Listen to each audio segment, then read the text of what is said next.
Welcome to the Successful Nonprofits Podcast. I'm your host, Dolph Goldenberg, and friend. In today's episode, Mickey, Desai, and I are going to be doing some myth busting. And not just any kind of myth busting, nonprofit myth busting. Because let's face it, we have all come up in a sector and a world where we have just started to believe some things are just true. And a large percentage of folks, 30, 40, maybe even 80% of folks believe that that one thing is true, but it's a myth. So Mickey and I, we're going to be talking about that today. But let me first tell you a little bit about today's guest. Mickey is truly a Renaissance person with lots of gifts, talents, and ability. And I'll also just kind of share with you, it's hard to call Mickey really any one profession. So let me just give you a few examples of some things that Mickey has done over the course of his career. He's been the CEO of a traveling medical group. By the way, you heard that right, a traveling medical group. Additionally, he's run the nonprofit consulting practice, Nonprofit Snapshot. He's run a podcast production company, has two podcasts himself, one, the Nonprofit SnapCast. And by the way, I've actually had the joy and delight of being on that podcast a couple of times, as well as the podcast, The Thing About Cars. And in addition to all of that, he is currently leading a Salesforce implementation with the state of Georgia. So again, multi-talented person. His career spans nonprofit, for-profit, and government sectors and spans small, medium-sized, and large organizations and structures. Hey, Mickey, welcome to the podcast. Dolph, I am completely honored. What an introduction. That's what giving me way more credence and credit than I deserve. It's just I'm a victim of some bad ADD. That's what that is. Well, again, like when I look at your career, it is broad and it is wide, and it's really clear that you've gained expertise in a lot of areas. And I thought one of the ways that we might be able to talk about some of these myths, I brought a few myself, but maybe if you throw out a myth and we'll talk about it, then I'll throw out a myth and we'll talk about it. And, we typically try to keep the podcast down to about 30 to 39 minutes. That does not sound too precise. Why don't we just say 30 to 40 minutes? And so, at some point we'll probably run out of time before we run out of myths. Mickey, what's the first myth you're bringing today? Oh, the first myth I'm bringing today is the idea that nonprofits are money-losing entities. And I've heard a lot of people say that nonprofits never make money, and I would like to illustrate how that is completely not true. And I'm sure you can too.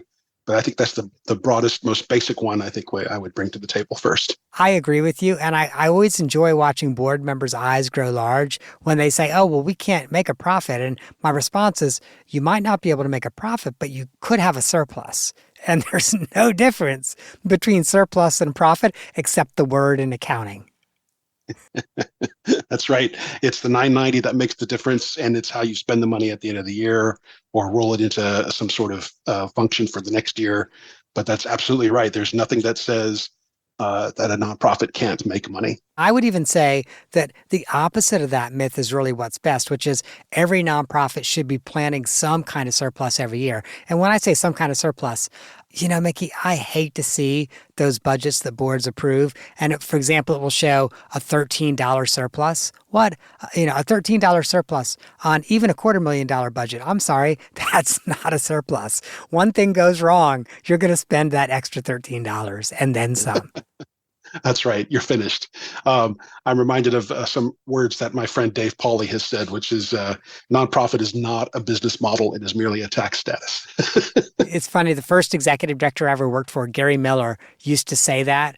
Although I'll share with you, he said it in a way that some folks found really off-putting, and I understand why they would, because he always used to say, it's a tax status, not a management style, which almost implies like, okay, his management style is going to be more rigorous and businesslike. And that's where I would disagree with him, because I kind of feel like in the nonprofit sector, like, we can have just as rigorous of a management style.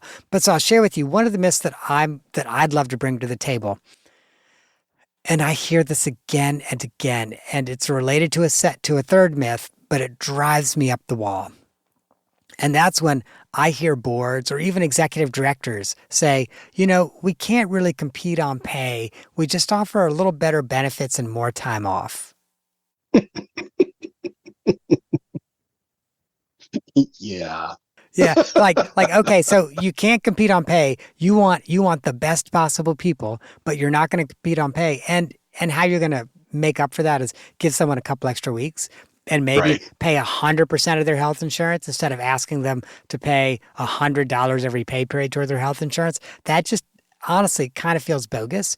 But what's more, I mean, when I hear that, the other thing I think then is okay, then really talented people who care more about benefits than pay will go to work for a government agency where their benefits are going to be really, really good. They're probably going to make more money than they would in the nonprofit sector, less than in the for-profit, but more than in the nonprofit sector, and have better benefits. So if your hope is to attract people who really are just in it for the benefits, okay, the government's already got that cornered. I will share with you one time I asked a very well-meaning board treasurer that question because I was really pushing in the strategic planning process for this board to adopt a good job strategy.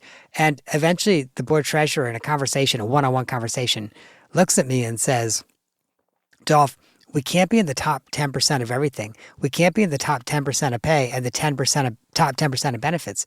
And I look at him and I'm like, why not? Yeah, really. Yeah. Like, I'm like, wouldn't you be able to compete for better talent that way? Why can't you do that?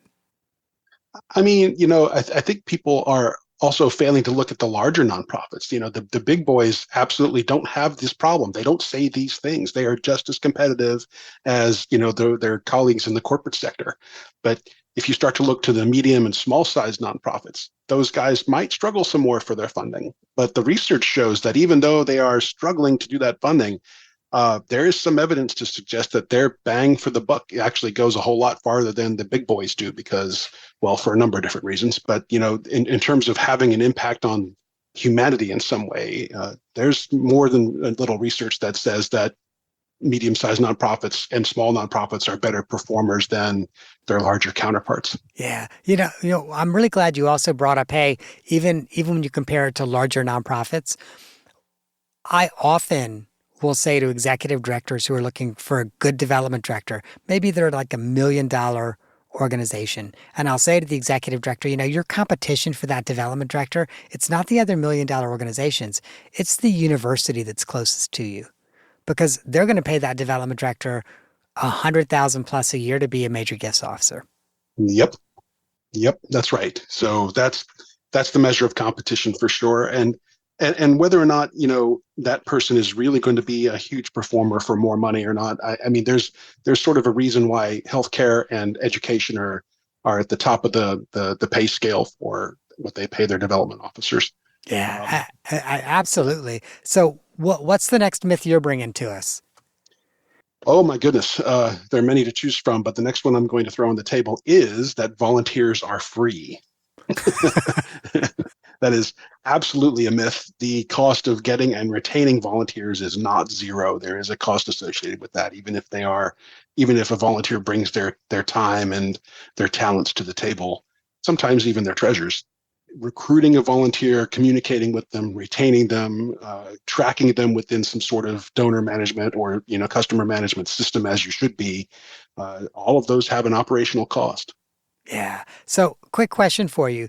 Do you have any kind of formula or like back of the envelope equation that you like to use to kind of determine the cost of supporting a volunteer? Um, No, not in terms of a formulaic sense. I mean, it sort of depends on how the organization is budgeting their money for their infrastructure. And I think the biggest part of it would be how much money are they spending on a tool that allows them to keep a database? So the cost of the database itself. And then are they spending any money on another third-party solution to help maintain contact with these folks, some sort of emailing device, emailing software?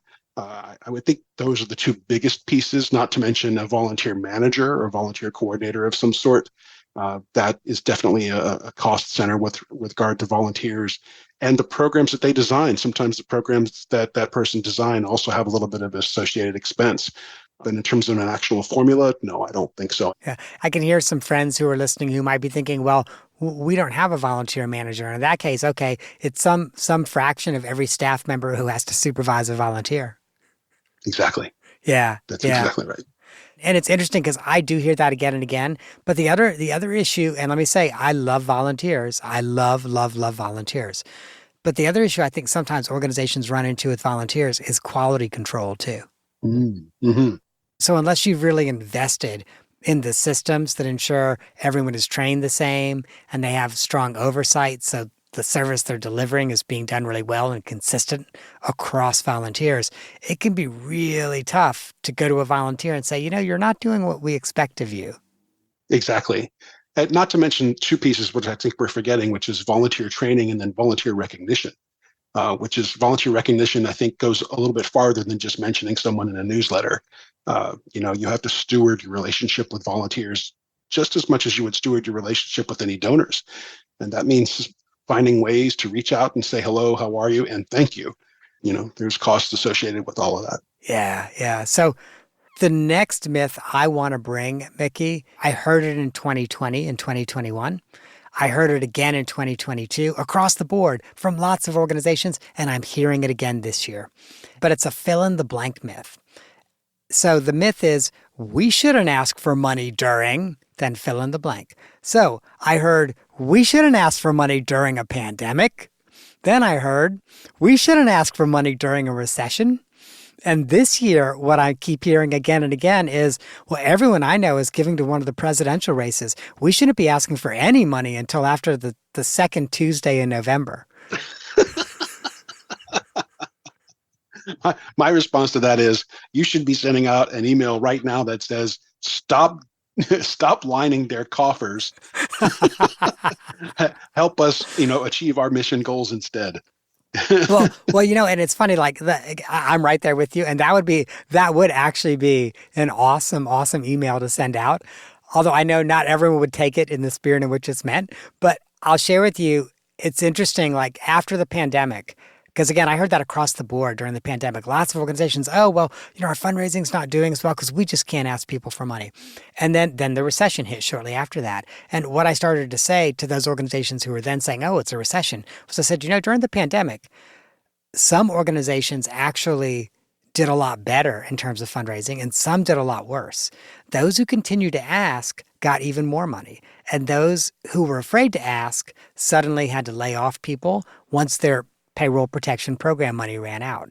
And so to me, the story behind this is we have to keep asking no matter what else is happening. Now, we also need to ask with some emotional intelligence and recognize this may not be a good time for everybody, but we can't stop asking.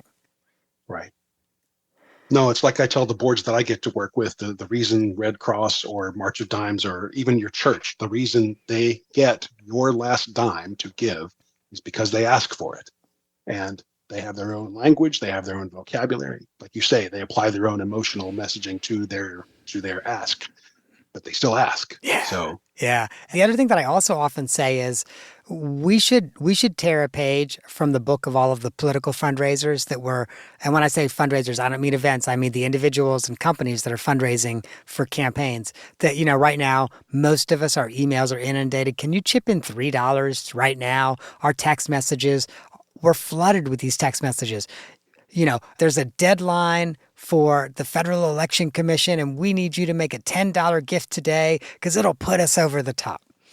And we in the nonprofit sector need to, frankly, have that same level of urgency and shamelessness. While we maybe want to develop more of a relationship than all of these people that are just kind of blindly texting and emailing us, we should not be ashamed to be asking for money. And we should not be ashamed to make it sound urgent as long as we're not always making it sound like we're in trouble.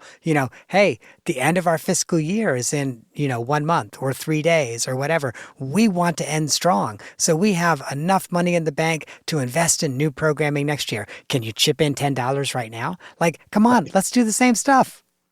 Yeah, absolutely. Absolutely. You don't have to be as gratuitous as the people who are gratuitous, but you should still be just as assertive in making the ask. It's just the right thing to do. Yeah. Yeah. All right. What's the next one you've got? Oh, I don't know how to phrase this in terms of a myth, but I've met people, they say, Mickey, I want to start a nonprofit and I want it to do X, Y, and Z. And I want it to give me a salary.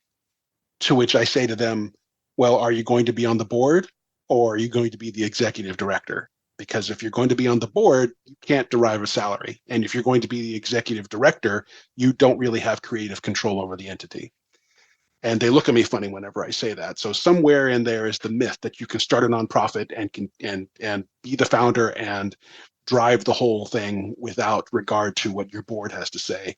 Um, without really understanding what fiduciary responsibility is or what board governance really means. So I hope I'm making sense, Dolph. I'm pretty sure you know what I'm talking about. I just don't know how to phrase that in a myth vocabulary.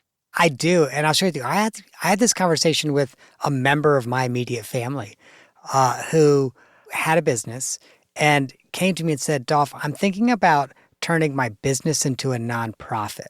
And this business had some land and a couple structures on it.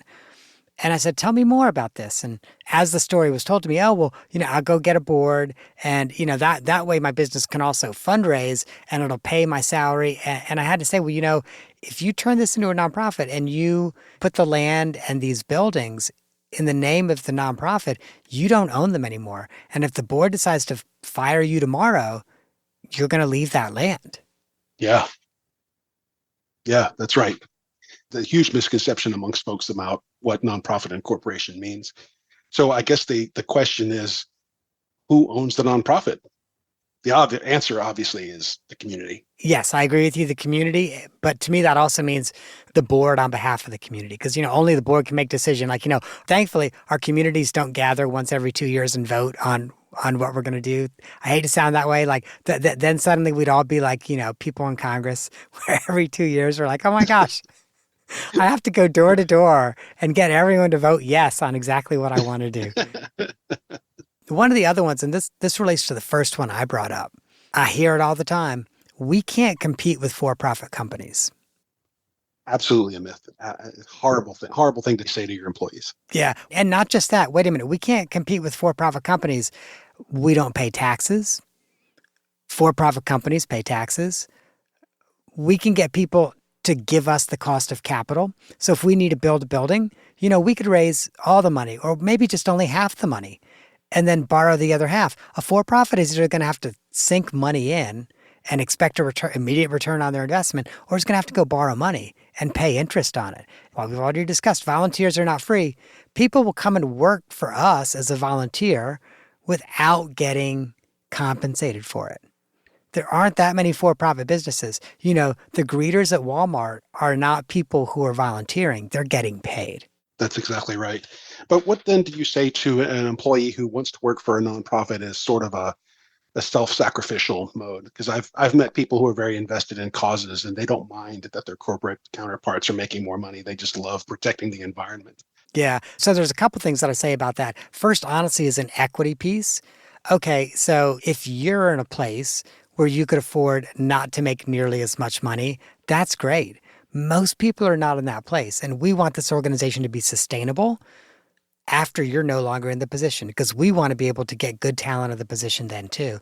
And so, hey, if you want to take your salary and donate it all back to us as a nonprofit or to some other, favorite nonprofit you have, great. Okay. You don't want the money, that's fine. But in order for us to be sustainable, we have to be able to pay people a competitive wage, and not just a competitive wage, but a livable wage as well. Exactly. That's exactly right.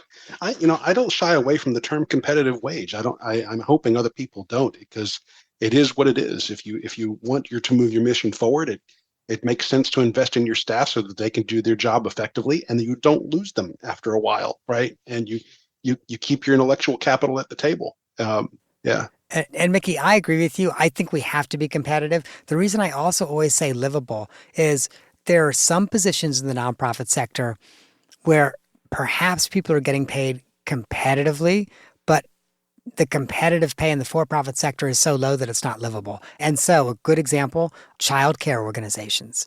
Most people who are working in the for-profit sector at a childcare organization aren't necessarily making a livable wage. They're making a wage, but they're, if they have two dependents that are counting on them, there's no way they're able to support their family on that without government benefits. And what I believe is in our sector, we can be more competitive and we can raise the floor. And so we can say, hey, every childcare worker in our organization is going to make at least $20 an hour, $25 an hour. And so then it's both super competitive and also livable. And imagine if we actually were paying 10 or 20% above what the for-profit sector would. Like people would be fighting to get into our sector. Yes, absolutely. I would love to see that happen. I would love to wake up tomorrow and find that happening. Um, and there's nothing wrong with the notion that a nonprofit could get there. What do you suppose stops this? Is it just a lack of funding? Is it a cultural expectation that it just has to be this way? Mickey, I think you've got a kinder way to say it than I do. So you call it a cultural expectation that it just has to be this way. Honestly, I call it twofold. First of all, I call it a poverty mindset. And it also feels to me like a mindset where inequity is a requirement. And so the reason I call it a poverty mindset is we really have just grown so used to in our sector to saying, okay, if you give us $10,000, we'll figure out how to make this program work for $10,000, even if it's really a $50,000 program. We don't say, well, if you give us $10,000 and we can raise another 40, great, we'll do it. But if we can't, we're not going to be able to do this program. Like we really do. We have like this mindset of like, oh yeah, everything we do, A, we should not spend that much money on it. And B, we should not get paid again, equitably ourselves. But then the other reason I say, I think at some level, it's kind of like we've bought into this system of inequity is traditionally the nonprofit sector. And I know I'm a cis white man and I've spent all my career in the nonprofit sector. But traditionally, the nonprofit sector, women and people of color have been attracted to this sector in part because it has offered more upward mobility opportunities in terms of moving into management, moving into executive level roles, etc. But the sector, honestly, has taken advantage of that. The sector has looked at that and said, well, some people in our society make 60 cents on the dollar, so we just want to pay 60 cents on the dollar. All right, so I'm so sorry, Mickey. I'm getting off my soapbox now, but that just, No, no. it irritates me.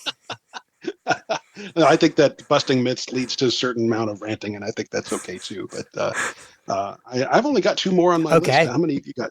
I think I've got one. I've got one or two more as well. What's your next one? My next one is that people think philanthropy is a transaction. Say more about that. People are liking instead of giving and investing their time. And I think philanthropy is definitely bigger than that. Philanthropy is much more than a transaction. It's a movement. It's a greater commitment, and it's for nonprofits at least. It's a longer term relationship. It's a very different kind of stewardship than just making a sale, making a simple donation. I read a study. British Columbia wrote this study that they call slacktivism is something that is the willingness to perform relatively costless token displays of support for a cause accompanied by unwillingness to devote significant effort to engage meaningful change. So, if philanthropists should not be slacktivists, philanthropists and the people that they talk to on their nonprofit side should definitely be not intertwined. That's the wrong phrase, but definitely, the gears should mesh as the machine works. And it's much more of a dynamic interpersonal process than just, okay, here's my check. I'll see you again in 12 months. Yeah. Why do you think so many people in the sector do kind of feel like, well, we should just need to come back once every 12 months and ask for that $1,000 or that $10,000? It's a good question. I've seen it happen too many times in my more charitable, no pun intended, in my more charitable moments. Um, it's time and low hanging fruit, right? I can go and quickly get a small check from a donor and move on to the next donor. On the other hand, with a little more time and a little bit more of a reach, you could turn that $1,000 a year gift, that $5,000 a year gift into something that has another zero or two on it. There's a ton of research out there that says if a donor can give you $1,000, they could probably also give you 5,000. You just have to figure out how to ask for it. So yeah, it's not. Don't treat philanthropy as a transaction. And there's again a lot of research on how you convert a small regular donor into a major gifts donor, and we don't have to get into that conversation now. But I would also point out to people in the nonprofit world who don't know this that the folks who give you 20 to 50 bucks a year and come back to do it again really should be making up a much larger piece of your revenue stream than anything else in your revenue stream. So Yeah. somewhere in there is my myth. I had a myth that was really similar to that one. Mm-hmm. And so my myth was, and it's my second fill in the blank myth. If only we could get fill in the blank person on our board. And so think about the richest person in your town. If you're in Chicago, Yeah. if only we could get Oprah on our board, because we somehow believe that if Oprah was on our board, again, transactional, Oprah would just make, 50 calls and bring in $50 million. Or, if you're in Seattle, if only we could get Bill Gates, or Atlanta, oh, if only we could get Arthur Blank. And I don't know about you, but I so often will hear boards say that. Like, oh, if only we could get the richest person in our city to either join our board or write us a check. Right. It's just a matter of convenience. That goes back to another rant I have about here in the US, especially, we tend to live in a culture of convenience. And if something can't be conveniently done, then I'll just move on to the next thing that can be conveniently done. Yeah, yeah. I definitely want us to end with your final myth. So I'm going to give my last myth before you give yours. Okay. And hopefully they're not the same. Hopefully they're not the same. But this is the other myth that I will often hear, like, when boards start having conversations like, oh, money is tight, we need to raise more money. What I often hear from boards, and by the way, most executive directors either silently roll their eyes and don't groan, or sometimes will even groan, we need more money, let's hold more events. Oh, God. But like in the board toolbox, it feels like that's just the tool they want Sure. to pick up the most. Let's have a golf tournament. Let's have a gala. Let's have a bake sale, whatever. I understand why events are so seductive. I get it. They're visible. It's a party. Who doesn't like a party? But good grief, events is a good way to go broke as well if you do them incorrectly. And besides that, there's so much more groundwork to lay. A much bigger bang for the buck to be had out of other fundraising activities than events. Events are like the bottom of the chart in terms of return for ROI, right? But yeah, I really actually realize I have two more. So one is the idea that being on the board requires no time and you just have to show up and vote for minutes.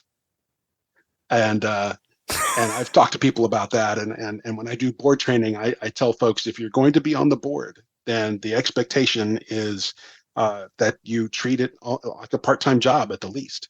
And there's a nice way to say what a board member does, and then there's the Mickey way. And the Mickey way is when you're on a board, be a doer, a donor, and a door opener. And if you can't do all three of those things for the nonprofit, help find people who can. Yo, I like that. A doer, a donor, and a door opener. So, absolutely open up your Rolodex, invite your peers and colleagues to join you in addressing these mission-driven activities.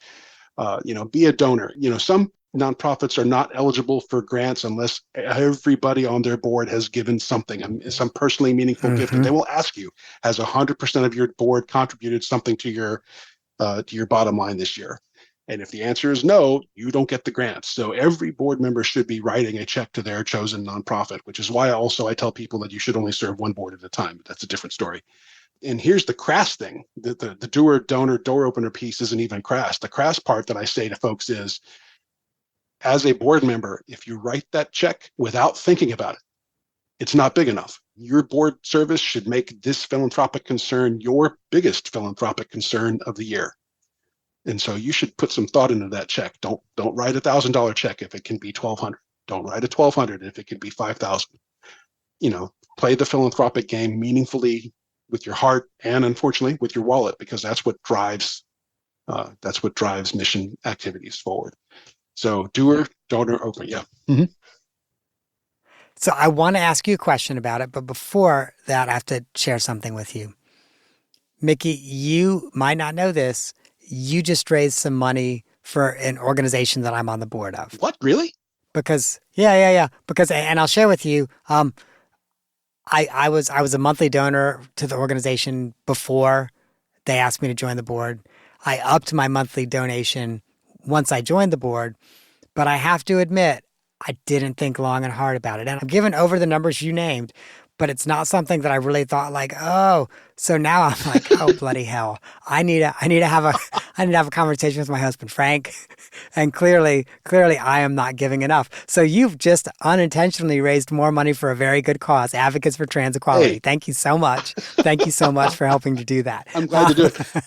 And the word of caution is obviously don't make yourself go broke. If whoever that donor is, whoever that board member is, good financial management is still good financial management. But yeah. Yeah, I also say like we just met with our financial advisor yesterday. We could increase and not go broke. So now I'm like, okay, clearly I'm gonna have to raise that at some amount. But so here's the question I wanted to ask you: do you have any tips or tricks when you say as a board member you need to be a doer, a donor, and a door opener that help people look at their own situation and go, oh, I think I probably need to roll off this board? And if so, what are those tips and tricks that you use? Simplest one I use in two different circumstances, and it's literally a menu, as if it's you're going to a restaurant and you get to pick something for an appetizer, you get to pick something for an entree, and you get to pick something for a dessert. And so I use that format in two different circumstances. One, here's ways you can be a doer. Choose two of them, maybe one if you can, but choose two. Here's ways that you can be a donor. And then three, of course, here's how you can be a door opener, and just give them examples and some choices to make. Introduce me to five people. Host a lunch for your top three candidates in your Rolodex, along with the executive director, something like that. That's the first thing I would suggest as a tip to help nonprofit board members keep track of those activities. I use the same format when it comes to converting board members into fundraisers. I tell board members that they should get used to the notion that board members have some fundraising obligation. This does not mean they need to make the ask, but if they're being door openers at the very minimum, that's how they help. You don't have to quarterback the ball. You don't have to run it in. But if you could pass it to someone else and cue up that run, to borrow a football metaphor, then you've done your job as a board member. So similarly, we'll put out another menu that says for appetizers and some choices that directly relate to fundraising or to building the database. Host a personal event at your home. That way it's not reliant upon staff man hours or budgetary reasons for the event for the nonprofit to run the event.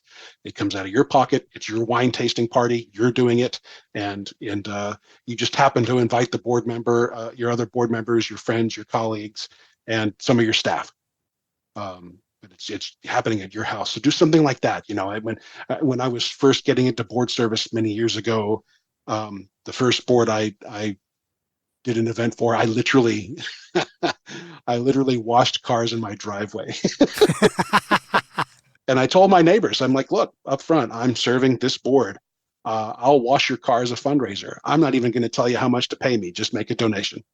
And I ended up Wow, I ended up love raising that. like $3,000 over like 20 cars or something like that. It was crazy. Yeah. Wow, Yeah. that's awesome. There are many creative ways to do this. Entire books have been written on the possibilities of what you could do as a fundraiser. You don't have to make the ask. I know that people are very much afraid of making the ask, and I wish that there was a way to more concisely coach people to not fear that. But in the meantime, there are other ways to fulfill a fundraising duty to a nonprofit. Yeah. I really like how you refer to that as a menu too. And I can almost picture how that Yeah. looks as a menu. Do you have one final myth? I think it's the big one. It's commonly referred to as the overhead myth. The idea that how do we succinctly say this, that the overhead ratio, the percentage of funds spent on administrative and funding expenses versus those directly invested programs, should be the metric of success. And that is absolutely false. Did I get that right? Am I describing that well enough, do you think? Oh yeah. Oh yeah. Absolutely. And I could not agree with you more. I especially in strategic planning, I will often hear the board and kind of bringing senior staff along with them, whether willingly or not. The board saying things like, well, our first investment should be in programs, and then only after programs expand should we be investing in fundraising and infrastructure. And I'll share with you, Mickey. Actually, I've done a couple plans now where I'm like, okay, we're just gonna run the financials so you can see what that looks like. And over the first 3 years, they're losing a ton of money and they flip out, and I'm like, okay, now let's just flip this. Let's do our fundraising investments in the first year. And suddenly they see, oh wait, if we invest in infrastructure first, we're not losing money Right. every year That's right. after that. Which gets back to one of your other myths, which is, hey, nonprofits, they don't have to lose money. That's exactly right.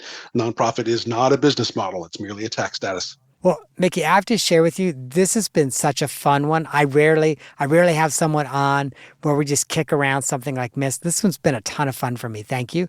But I'm not letting you go before we play Two Truths and a Lie.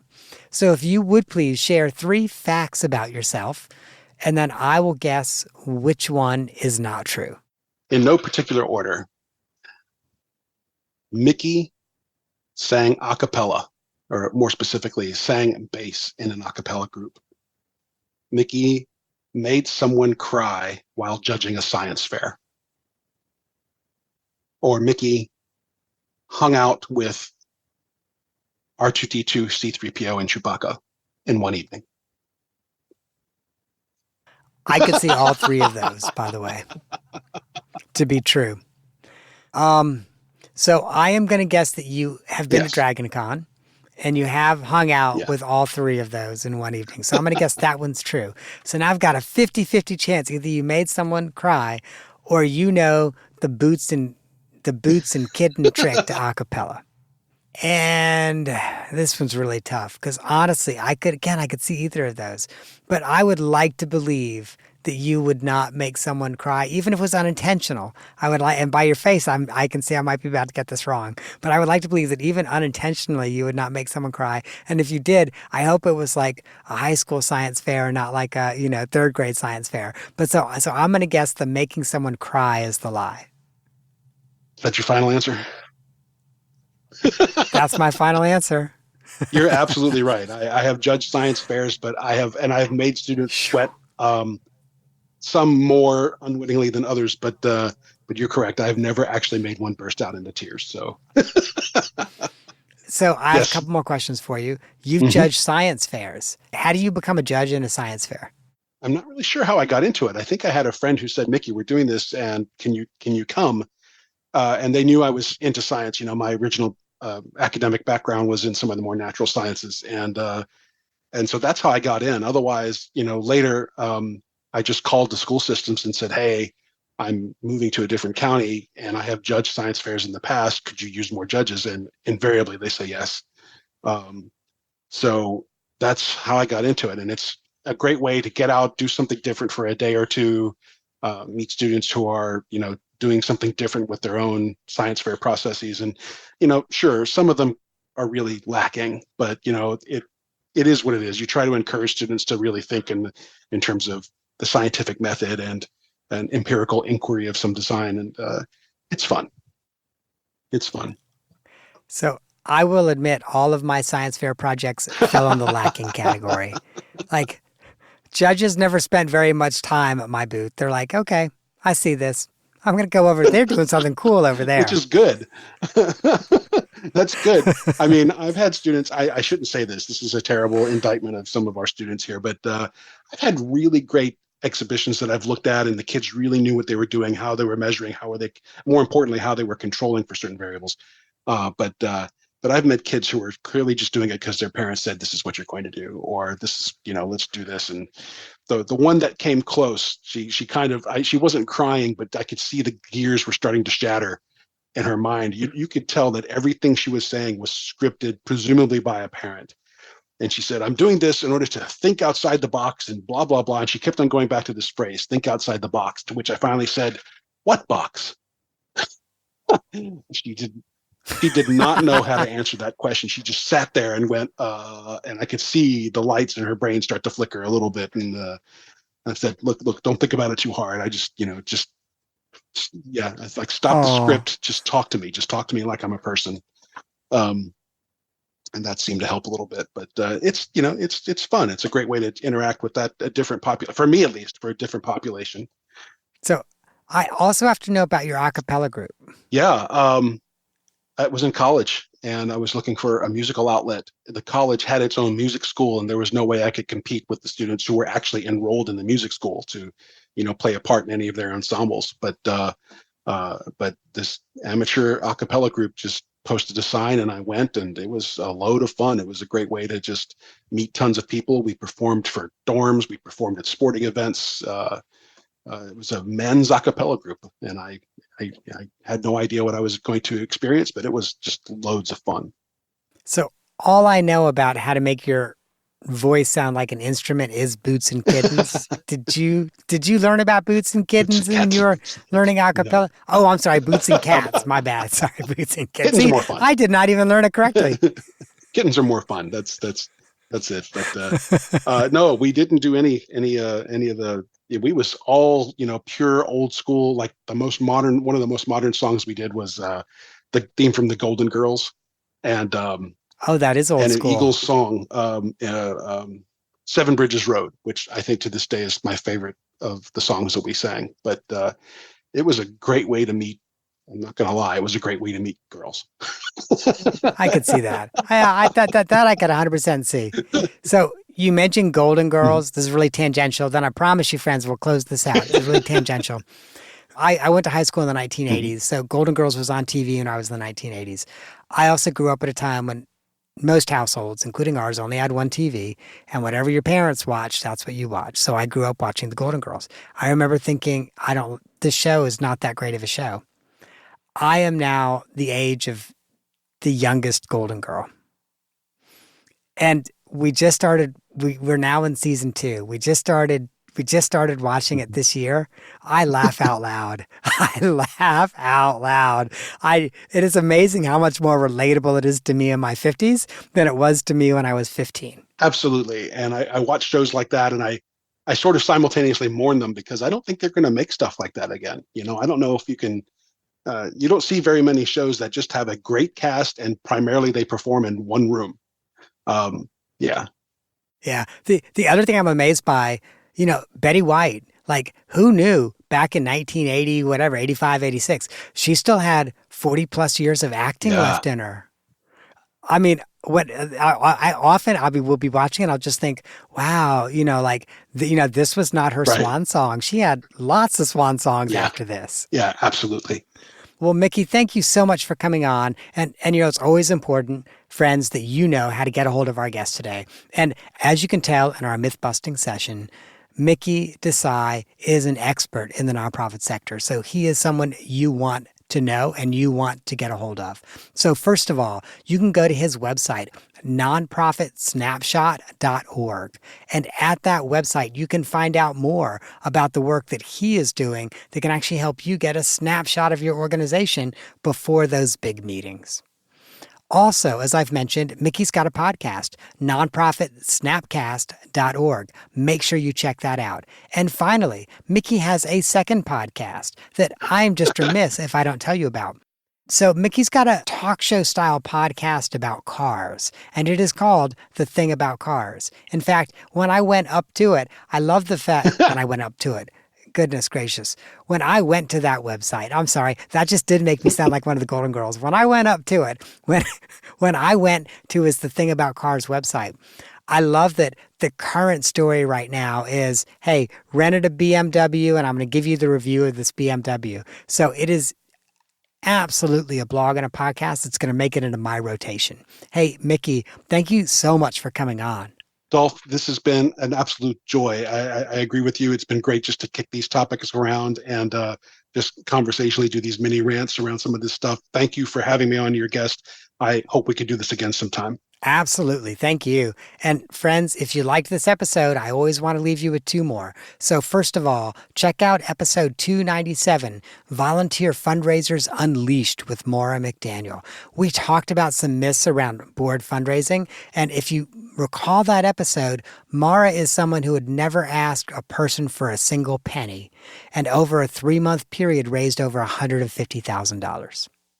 Yeah, I'm telling you, friend, if you want to know how your board can go from 0 to a lot, that's the episode for you, episode 297. Or check out episode 217, Time to Change the Way You Fundraise and Raise More Money with Jack Silverstein. We're going to be linking to both of those in the show notes, which of course are on your phone. That, my friend, is our episode for the week. I hope that you have gained some insight to help you and your nonprofit thrive. And of course, the lawyers make me give you the disclaimer. I'm not an accountant, also not an attorney, and neither I nor the consulting practice provide tax, legal, or accounting advice. I say this every week, but please, for everything that you hold dear and sacred, whether that's the Golden Girls or something else, please, please do not get tax, legal, or accounting advice from a podcast. That is the worst possible thing you can do. Instead, find a licensed, qualified professional in your area and get the advice you need. If you're like, Dolph, I don't know what type of specialist in law or accounting I need, you can reach out to me and I can help you figure that piece out. And if I know someone, I'll even make the connection.